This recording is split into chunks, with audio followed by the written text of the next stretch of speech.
आज हम हिंदी का साहित्य का कालक्रम और उनके वर्गीकरण को देखते हैं कि हिंदी के साहित्य के विभिन्न कालों के नामांकन का श्रेय दरअसल जॉर्ज ग्रियर्सन को जाता है। हिंदी साहित्य के जो कालों का विभाजन किया है और उनका श्रेय जॉर्ज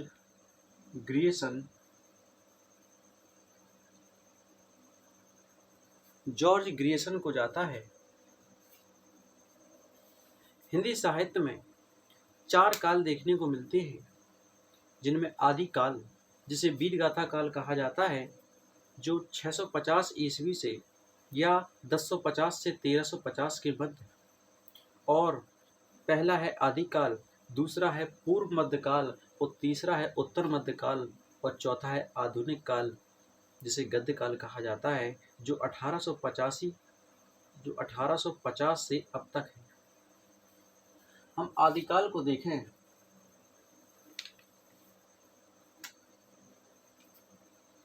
हम हिंदी साहित्य को देखते हैं, जिसमें हम आदिकाल की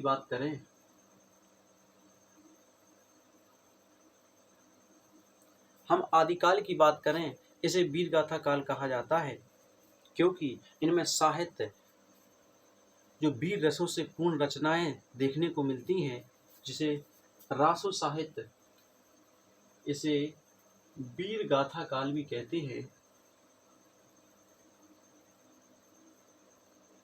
इसे वीरगाथा काल भी कहा जाता है और इसका अगर हम कालक्रम देखें तो 650 या 1050 से 1350 ईस्वी तक, 1350 यानी कि मोटे मोटे तौर पर हम देखें लगभग 300 वर्षों तक का। अगर हम या तो 650 या 1050 से हम 1050 को ही देखते हैं, तो 1050 से 1350 तक लगभग 300 वर्षों तक का कार्यकाल देखने को मिलता है। और इसमें रासो साहित्य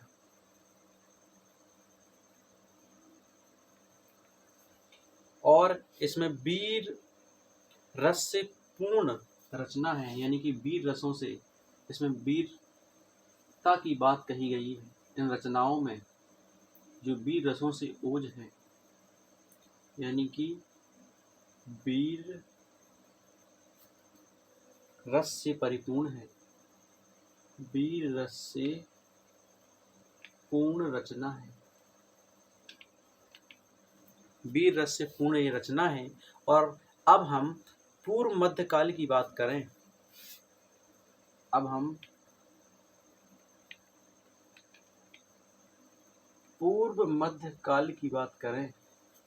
तो पूर्व मध्यकाल, जिसे भक्ति काल भी कहा जाता है, इसे भक्ति काल भी कहा जाता है। और इसका कार्यकाल कितना होगा? 1350 ईस्वी से 1650 ईस्वी तक। और इसे स्वर्ण युग भी कहा गया है, इसे स्वर्ण युग भी है। पहले नंबर पर आदिकाल, जिसे वीरगाथा काल कहा जाता है, जो 1050 से 1350।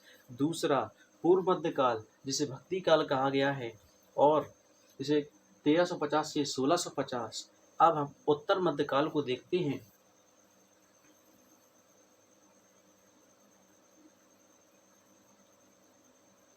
उत्तर मध्यकाल को रीतिकाल कहा जाता है, और रीतिकाल 1650 ईस्वी से 1850 ईस्वी तक, 1650 से 1850 ईस्वी तक ये रीतिकाल यानी कि उत्तर मध्यकाल है, जिसमें हम देखेंगे ये 200 वर्षों का इतिहास है। इसमें 200 वर्षों का, जिनमें हम बिहारी के दोहे यानी कि बिहारी सतसई को देखते हैं, और इसमें इन्होंने 700 दोहे लगभग लिखे हैं। यानी कि हम इसमें बिहारी के जो सतसई दोहे हैं, उनमें हम 700 दोहे लगभग देखने को मिलते हैं। और चौथे नंबर पर आता है आधुनिक काल, जिसे गद्य काल कहा जाता है, जो 1850 ईस्वी से अब तक चल रहा है। यानी कि पहले नंबर पर आदिकाल, जिसे पूर्व वीरगाथा काल कहा जाता है, और दूसरे नंबर पर पूर्व मध्यकाल, जिसे भक्ति काल कहा जाता है, और तीसरे नंबर पर आता है उत्तर मध्यकाल, जिसे रीति काल कहा जाता है, और चौथे नंबर पर आता है आधुनिक काल। आधुनिक काल, और इस आधुनिक काल को गद्य काल कहा जाता है। और इसके हम कालक्रम की बात करें तो 1850 से अब तक, 1850 से अब तक को आधुनिक काल कहते हैं। अब हम देखते हैं कि जो हमने आदिकाल को देखा कि इसमें जो 1050 से 1350 है, लगभग 300 वर्ष, ये जो रासो साहित्य है जैसे कि, वो वीर रसों से परिपूर्ण है। अब हमने पूर्व मध्य काल में भक्ति काल को देखा, और भक्ति काल में भी दो हैं, एक निगुण और एक सगुण। यानी कि एक निर्गुण भक्ति शाखा, एक निर्गुण है और एक सगुण है। एक निर्गुण है, एक सगुण भक्ति शाखा है। और निर्गुण भक्ति शाखा में भी दो हैं, एक ज्ञानाश्रयी और एक प्रेमाश्रयी। और सगुण भक्ति शाखा में भी दो हैं, एक रामाश्रयी और एक कृष्णाश्रयी।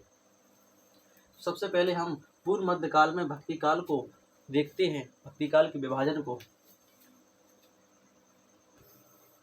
अब हम पूर्व मध्य काल में भक्ति काल को देखते हैं, जिसमें हम पहले इनकी दो शाखाओं को देखेंगे। एक है निर्गुण और एक है सगुण। एक निर्गुण भक्ति शाखा है और एक सगुण भक्ति शाखा है। और निर्गुण भक्ति शाखा में हम दो फिर से देखेंगे, दो विभाजन होते हैं, एक होता है ज्ञानाश्रयी और एक होता है प्रेमाश्रयी।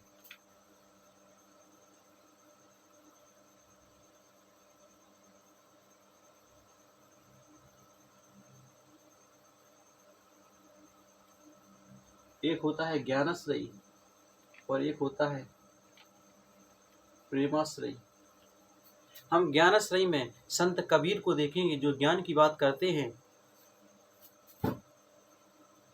इसमें हम संत काव्य कबीर,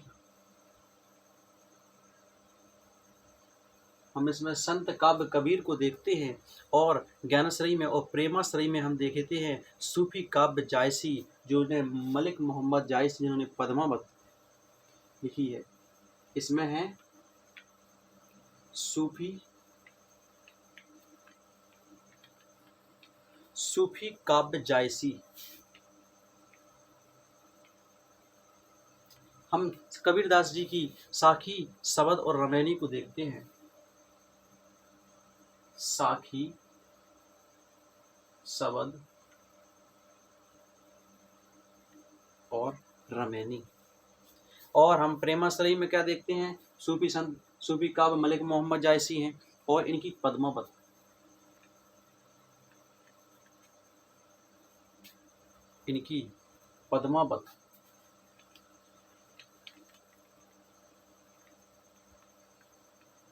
इनकी पद्मावत है। अब हम सगुण भक्ति शाखा को देखते हैं। सगुण भक्ति शाखा में दो हैं, एक है रामाश्रयी और एक है कृष्णाश्रयी। रामाश्रयी में तुलसीदास और कृष्णाश्रयी में सूरदास।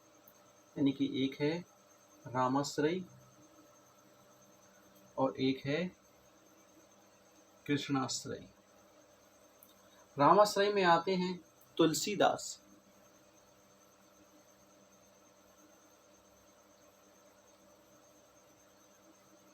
और कृष्णाश्रयी में आते हैं सूरदास।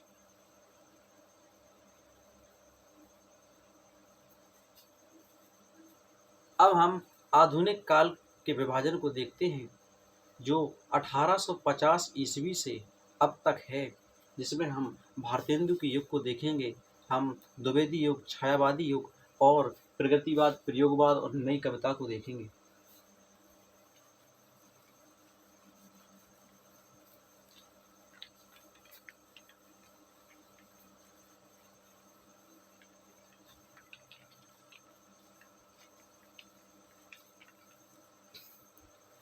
अब हम आधुनिक काल, जिसे गद्यकाल कहते हैं, जो 1850 से अब तक है।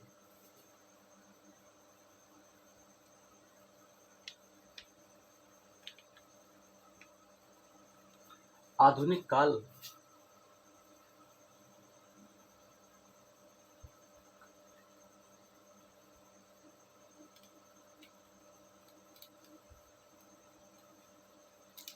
जो 1850 से अब तक है, उसे हम देखते हैं और इसमें हम भारतेंदु युग को देखेंगे। इसमें हम सबसे पहले देखते हैं भारतेंदु युग।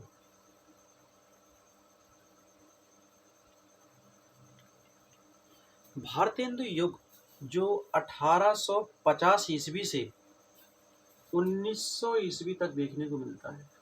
1850 से 1900 ईस्वी तक देखने को मिलता है। अब हम देखेंगे, इसके बाद आता है द्विवेदी। द्विवेदी युग कब से होगा?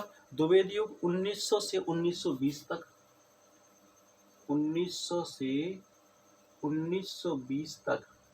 और द्विवेदी युग के बाद आता है छायावाद युग या छायावाद युग। और छायावाद के बाद ही आता है छायावाद उत्तर युग।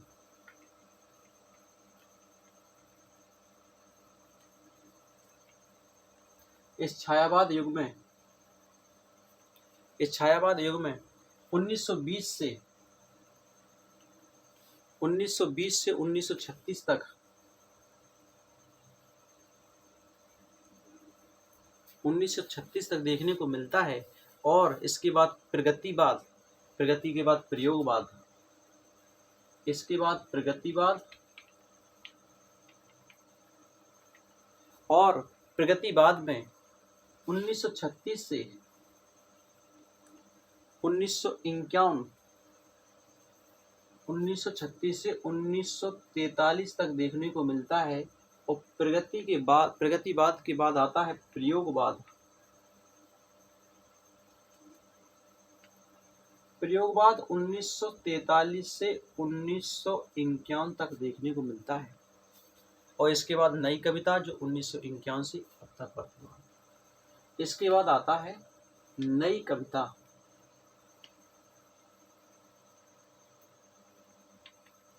नई कविता 1951 से अब तक